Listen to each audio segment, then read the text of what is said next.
Hello, ladies and gentlemen. It's time for the first. This sounds nice, doesn't it? Very nice. Very good.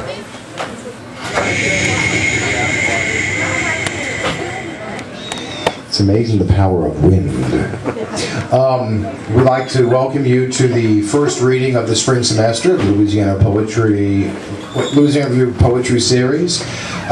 First order of business, please turn off your cell phones. We don't want to have any interruptions, and in fact, put them away because you don't want to be rude. It's an hour, and there's lots of interesting things to hear here, so you can text and do things like that later. I'll move this back a little bit because it might be a bit too much. All right. Now, before we begin anything else, there are two things I want business we have to take care of. First off, we have the sign-up sheet for the open mic. We have a selection for poetry or fiction, and then a selection for music. We ask, please, just because, and it depends on how many people want to perform in the open mic, but if there's a lot of people, we really do ask that you keep it to 5 minutes because we want to get out of here at a reasonable time. Some people have a long way, miles to go before we sleep, right? You like that? Thank you. There's one person that likes it. Thank you very much for that Robert Frost fan out there. All right. So I'm going to pass this around, and I don't have a pen though, Dr. Font. No. Oh, okay. Are you going to sacrifice? Because I'm not sacrificing my pen. I'm just not going to. Excellent. Okay, so the Holiday Inn pen will go with the. Then very good. Okay, and the second thing we have, and I don't have a pen for that either. I'll sacrifice. No, I'm not going to sacrifice, but I want my pen back. Okay, and you have to understand, writers are very, and I think our reader here will tell you, writers are very connected to their pens. Yes. So anyway, we also do something here. The reading. This is the first time you've been here before. We do something called a line poem, where we begin with a line and we pass the sheet around and we ask you to add a line to the poem, and in the end of the evening I read the poem and it's your poem, right? It's a poem that you've all collaborated on. So before we begin anything, I need an opening line for the line poem. So an opening line, a first line for a poem. Anyone? Once upon a midnight dreary. Oh, so we're going to go with Poe. Okay. So I'll write down once. Now I'll ask you to do this as I'm writing. I'm trying to write and talk at the same time, which is incredibly difficult for me. Once upon. Actually, I just realized this also could be. I've forgotten the name, so never mind. Once upon a midnight drear. Is dreary spelled D-R-E-E or D-R-E-A? Oh, okay, thank you. Dreary. Yes, that degree I got in English really pays off there. Once upon a midnight drear. Boy, okay, my handwriting's so good. Try to make your handwriting as legible as possible, because if you don't, I'm just going to make something up. Okay, so I'm going to hand this over with the pen that must come back to me. All right, so here we go. So again, at the end of the evening, we'll read the final product of the poem. Oh, Diane, you don't have to do that. This is an alpha trio. Can I spell it from Mexican? You stole it from a Mexican restaurant. You don't steal things by accident. You do realize that, right? Okay, all right. So, Dr. Langlois, the kleptomaniac. All right. Well, I'd like to now introduce our featured reader of the evening. His name is John Lambremont, right? Due to the territory. He is a graduate of LSU. He is a poet in Baton Rouge, and he is the editor of the Big River Poetry Review. And we're very happy and very pleased to have him, who has come all the way from Baton Rouge to read you tonight. Please give him your full attention and your utmost respect. John Lambremont.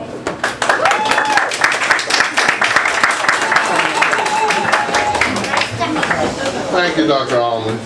Let me mention to you all that I have had the privilege and the pleasure of publishing one of Dr. Allman's poems in our review, Big River Poetry Review, and if you have a pen, if it hasn't been stolen from you, our website is at bigriverpoetry.com. We welcome submissions from professionals, amateurs, and those in between. We read year-round, and we publish poems as they're accepted. So it's not like you have to wait to see your poem on the website.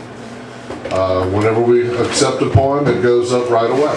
So you may submit today and be published tomorrow. And we have published professional poets, college professors, and folks that have never published a poem before. So we welcome and encourage your submissions.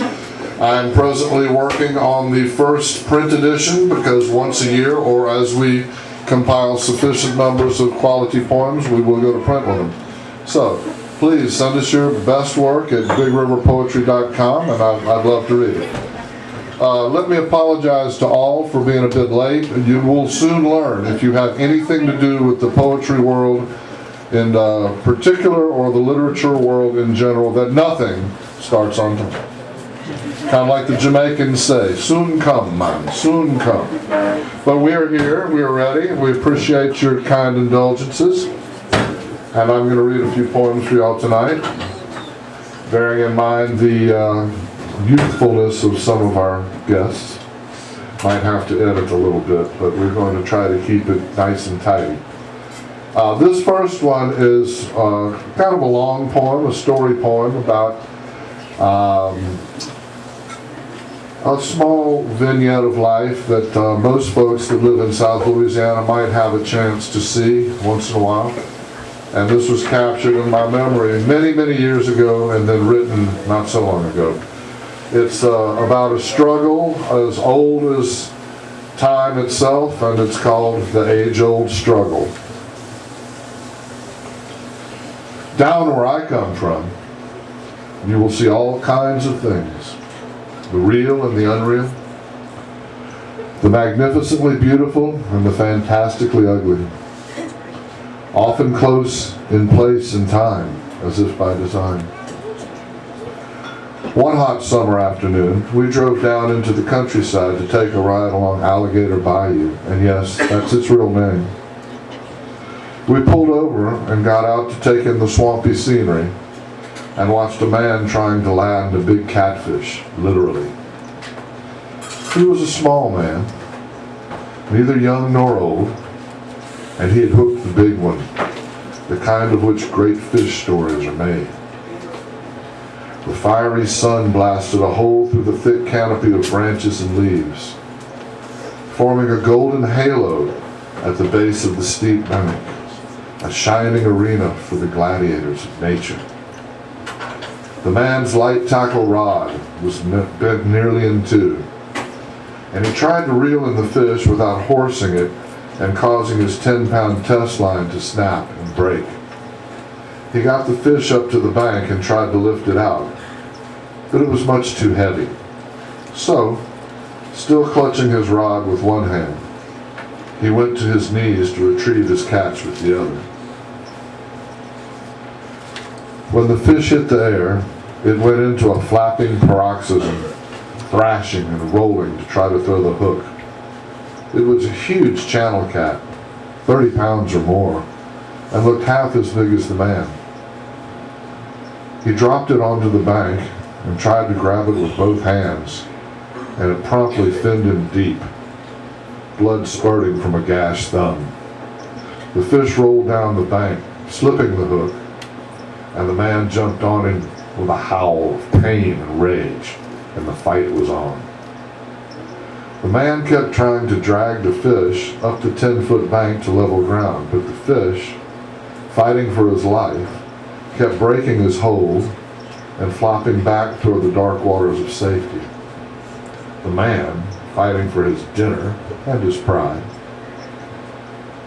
tackle the fish again and again to haul it uphill, a modern-day Sisyphus with the slipperiest rock imaginable.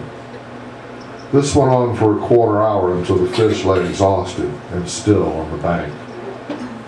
The man gathered his breath and his wits and sucked on his still bleeding digit, then picked the fish up for the last time for the long haul to the gravel roadway above. Halfway up the bank, the fish, playing possum, lunged violently and broke free. And once back on the ground, with 3 large flops, it hit the bayou water with a splash and was gone just like that. The man crouched on the bank, his thin shoulders heaving, and I thought I heard him crying. Embarrassed, we turned away. And on the way back to the car, I mused to myself, and so nature abides.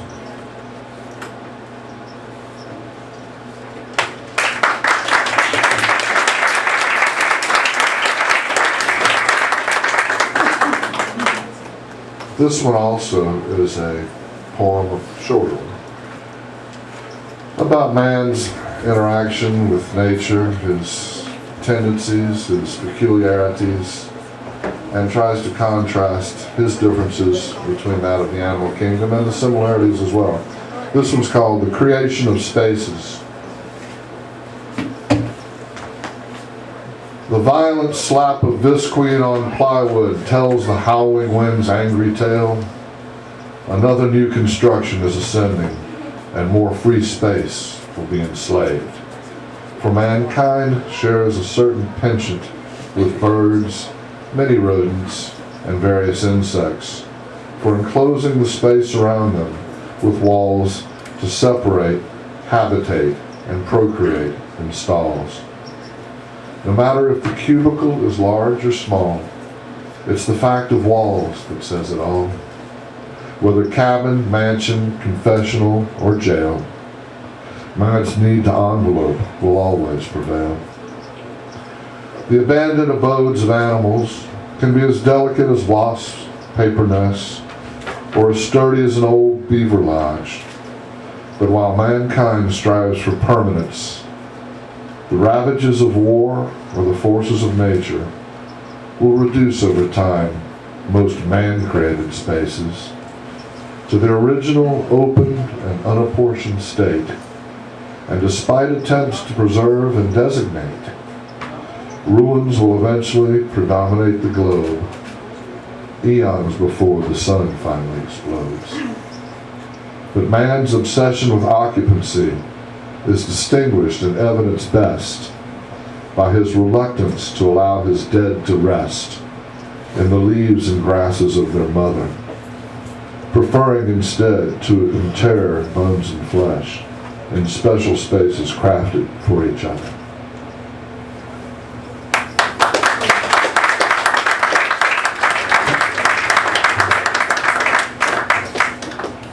This one is a follow-up to the last one, and that is about a particular space. When I wrote it, I originally named it Apartment View, but after I thought about it, and given the context of the poem, which I think you will pick up, it had to be changed to Apartment View. Here it is. A sly mid-morning sun peeks over silk curtains on the balcony door and warm, still tingling toes. Repose is a futon mattress dragged to the floor near a window unit running full tilt to help escape from a week of stored up summer heat and the raucous night ribaldry of revelers. A warm hip rests against a receptive thigh recline. The dreamer sees the day ahead. Cafe and beignets, a sumptuous late lunch, boutiques, curios, and antiques, sunset cocktails on the balcony in wait of seasonal fireworks over the river at dusk. The gazer moves not a muscle, embraces the cold air induced, amused by a napping lover, satiated and satisfied, and takes in the entire room, the ceiling fan turning slowly, beads, lace flowers, and feathers in stir. 3 cloth butterflies dance like bees as they hang from the 12-foot ceiling, and the gazer reflects, still buzzing all over, and gratified.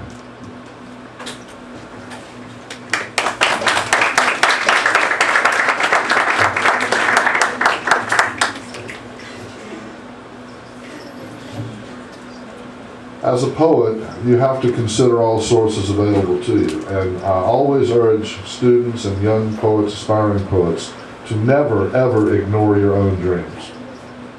Your dreams are a source of poetry that are greatly ignored. Just to remember, you sleep for 1/3 of your life, and when you sleep, that part of your personality, your subconscious, comes creeping out in the form of dreams. Can be scary dreams, happy dreams, interesting dreams. I write myself many poems verbatim from my dreams, and this is one. It's called Attending Your Own Birth. As you enter the rectory gate, the tables are try again. Take 2. As you enter the rectory gate, the tables under the canopy, all in place for the afterbirth party, hold petit fours and a punch bowl. Thank God, no placental recipes this time. You stroll into the formal garden, the rostrum lined with fetal podia, a baptismal font set up on the gazebo. The seats are nearly full, but you find 2 on the aisle.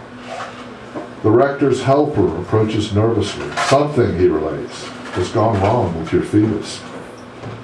Now ahead of sequence and requiring attention quickly, he suggests you summon your mother. But she is afoot already, ascending the rostrum to remove the glass dome from your podium. She pulls gently the outer bread layer off the egg-shaped stuffed steamed bun, then peels around the bun's circumference at its base. Soon we can see a foot wrinkled in pink through the opening. She pulls you out gingerly and puts you in her upturned palm for all to see. You are small, shriveled, and premature, but there is no mistaking your baby face, and the prominent bump on the bridge of your nose is readily evident. The man seated next to you turns to you quizzically, and you tell him, "Yes, that's me."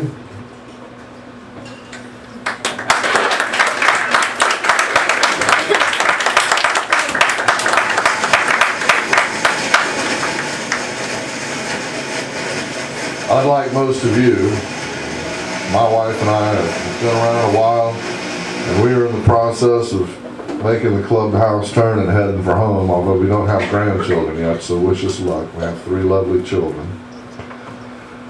But you will notice over time that as you grow older, things change, the way you perceive things change. And this is a poem about that. This is called As One Grows Older. One is more observant of the nature that surrounds, the direction and strength of the winds and the sounds they make in trees, movements in the brush and bush, the depth and shapes of clouds, and the travails and travels of some certain native animals. One finds oneself alone more often, standing outside in frozen moments, trying to take it all in at one time, as if one's solitary mind was a video camera and recorder, lazy-eyed and out of focus, but seeking some semblance of season and order. Days fold onto themselves at the creases, heroes erode, icons implode. There is less speaking and even less listening, and only babies and small children grow less annoying. The only people one can talk to are cats and dogs, for only they pay attention, and one develops a morbid fascination with birds.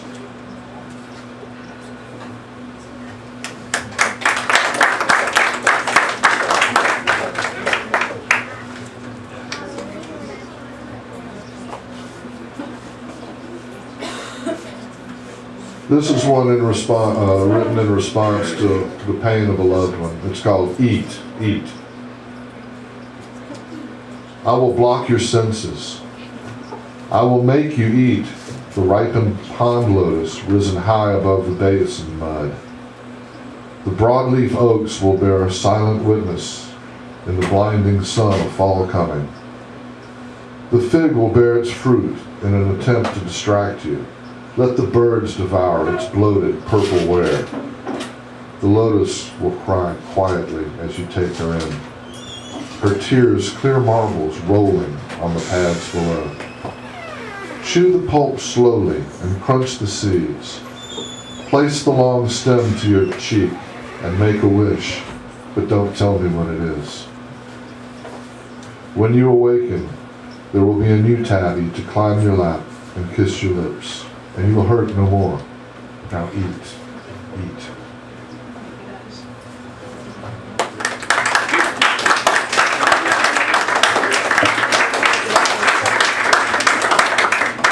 This one is kind of somber, and I wrote it with all apologies to John Donne. It's called Each Man is an Island. You can't fill someone else's shoes. You can't crawl into someone's skin and walk around a while. We are selfish shellfish. The epidermis of our souls, a crusty exoskeleton. We are hermit crabs, only gregarious when it fits our purposes. Don't speak to me of love as nebulous as galactic gas rings, as fleeting as the Perseid showers. Lovers are not Siamese twins, coupled by a common beating heart. Even the greatest love requires boundaries and space, and twin stars circle each other millions of miles apart. Each man is the star of his own private production, where he is also director, stagehand, audience, and critic. We can love and cherish others, but we must live for ourselves. Each man stands alone. Each man is an island. Each falls into his own hole from which he alone arises.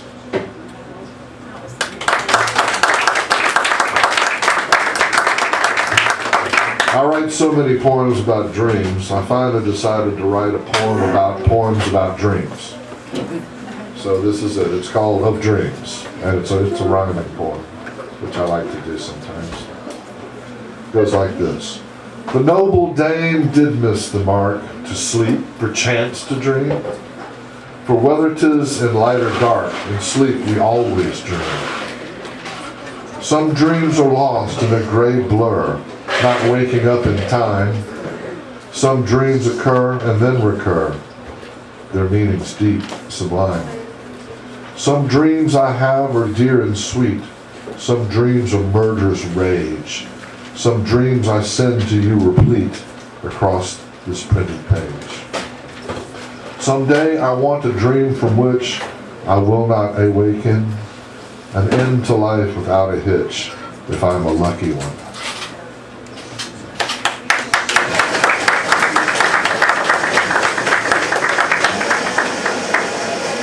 Sources for poetry are everywhere. You have to open your eyes and look around. You will see beauty and ugliness, meanness and kindness, saints and sinners, horrible injustices and poetic justices, all in the same day. Keep your eyes open for what poets refer to as haiku moons. Something hits you. It may be an ordinary thing, it may be a colossal thing. Write it down, use it, it's source material. This one was written in the driveway, getting ready to go to work, smoking a cigarette. It's called Wool of the Wisp. The unmown spring lawn, a microcosmos of meadow, is a green pond awash in quick sprouting grasses and unsalacious herbage. Dandelions, buttercups, and clumps of clover abound. Tiny white flowers atop long stems hovering above an observance. A lone thistle and thorny crown stands taller than all, bristling in its dare to be chopped and trimmed for its tasty stalk at the risk of the pricking of fingers. The south soft breeze puts all in sway, drawing a gaze with the seduction of simplicity, transfixing the viewer in a temporary rapture as deep and mesmerizing as the 4-hour fixation of the junkie with his foot while on a nod. The events of the day pull the viewer away, and as he mounts his ride, he thinks it a shame in a way to plow it all down, but he knows what must be done over and over until winter comes.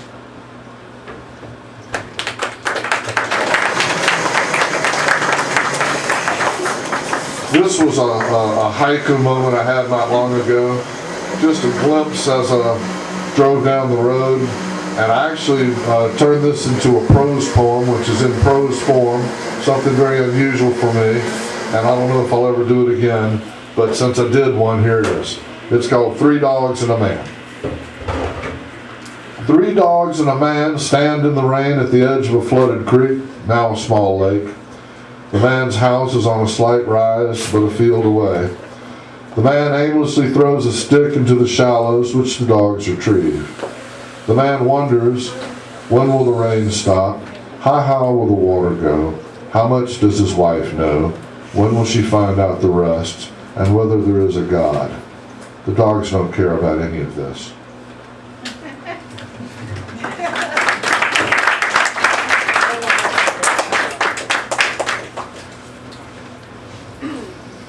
This one's called Little Phantoms.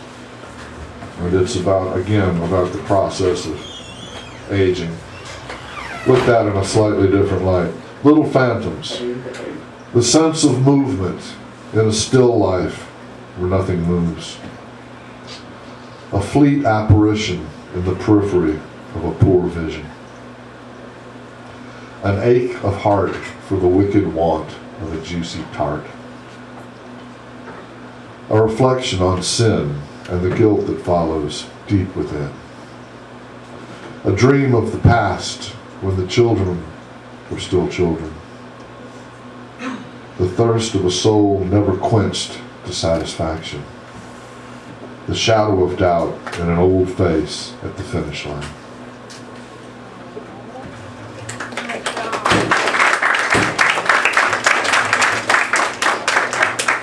I don't know how it is these days as far as English departments and professors and Don't ask. major projects. I had a wonderful professor who's still with us and still publishing. His name was Kit Hathaway at LSU. Very good poet. Also, like many poets, a bit of an eccentric. So. This is a very new poem of mine. It's second to last poem, just to give everybody fair warning. And it's about the crazy things we used to do when I was a senior in college in 1978. And Kit was my major professor, and it goes like this. It's called Excerpt from a Long Letter to Kit, Unwritten. And the subtitle is, And It Won't Be Long, It Won't Be Long. I hope you can recall, as I do, those halcyon morns at Allen Hall, when you sat in attendance while I tried to be a poet. I'd read my weekly chirpings, and you'd offer advice and instruction. Then you'd read 1 or 2 poems of your own, and off to the iron pot we'd go for martinis and steaks, the steaks later eliminated for the sake of expedience and economy. You'd toddle down Hollydale for an undeserved nap at your house, and I'd creep back across the lake like an old lady, 1 foot on the brake for some badly needed sleep of my own. I heard later that you'd dried out, and I was glad. You were not so charming a drunk, and I was years away from facing down my own demons of insobriety. That Vietnamese girl, whose people I wrote so much about, is now my wife of 32 years, and our children, all grown, went through the same writing program you once directed. It was they that got me to write again. My wife's people say that to be a true poet, one must be a little crazy. It comes from seeing the world as it is, wishing it were different, and reporting on what is and what will never be.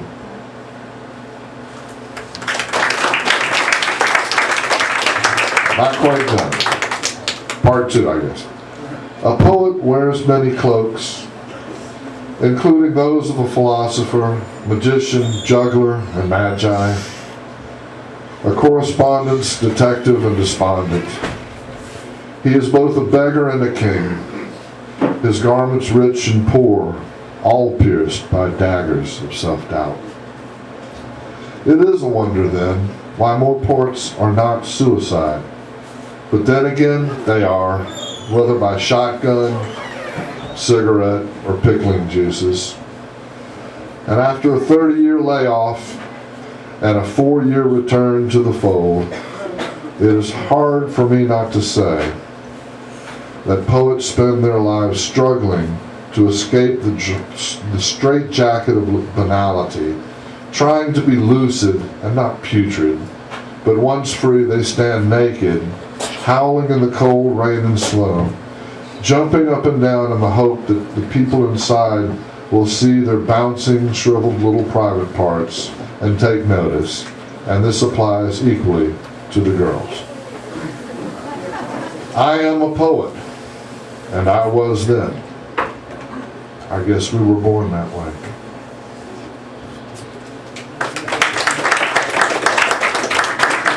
All right. This last one is an attempt at humor, an attempt to go out with a bang. I wrote a series of poems about imaginary alien despot from a faraway planet, miniature and corrupt, who rules with an iron fist and unfortunately has lost his moral compass. And this was the prologue to the series. It's called A Chance Encounter, and it's done in a limerick style. "Nobody move, nobody moves," the president's attaché said. The holy grand Poobah had landed his saucer and now was emerging from bed. Poobah aimed for Andromeda, but got drunk and vomited, going completely astray. A wrong turn at Macarian led him afar, and he entered our own Milky Way. What he'd wanted to do was to restock his zoo, so he'd bought Poobahinis to trade. But these earthlings were huge, every color but blue, and would make all the Boopas afraid. Then he met Ms. Obama and found her a charmer, so that night they drove Central Park. She was shocked to discover, once he'd blown his cover, that his flatulence glowed in the dark. So Poobah slipped away before night turned to day, his flying ship once more in sail. Oh well, what the hell.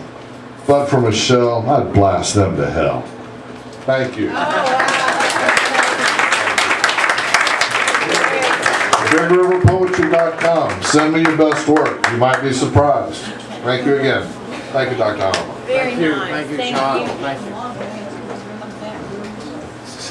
And let's hear some music. We'll have a little break first. Oh, okay. Looking forward to it.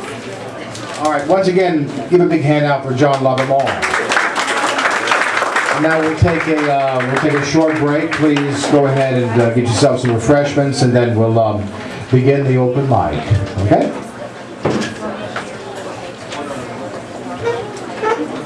Wonderful stuff. Yeah. I love the dream stuff. Dream stuff. Really interesting. I've heard so many poems taken verbatim. In fact, the one poem for which I was nominated for Pushcart Prize was a series of short dream fragments compiled in order, sequentially, over several months, and then edited into stanzas, embellished with a closing stanza that was a leftover from the of her piece. And then, Harley read it. It's great. It's called Suburb and Rondo. Imaginary world called Rondo.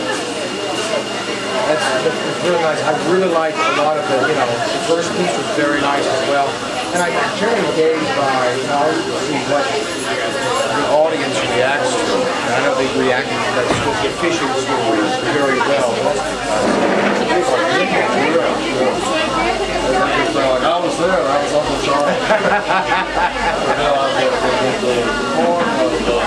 Suburb and Rondo was projected by no less than 5 genres. Hudson View up there. 2 weeks later, so we're nominated for a postcard. Wow. Really? Wow. Are you kidding me? That is great inspiration, though. What's the name? More than 100%. You were like Brutal like that. isn't that nature poetry? Some degree. I like to suggest things.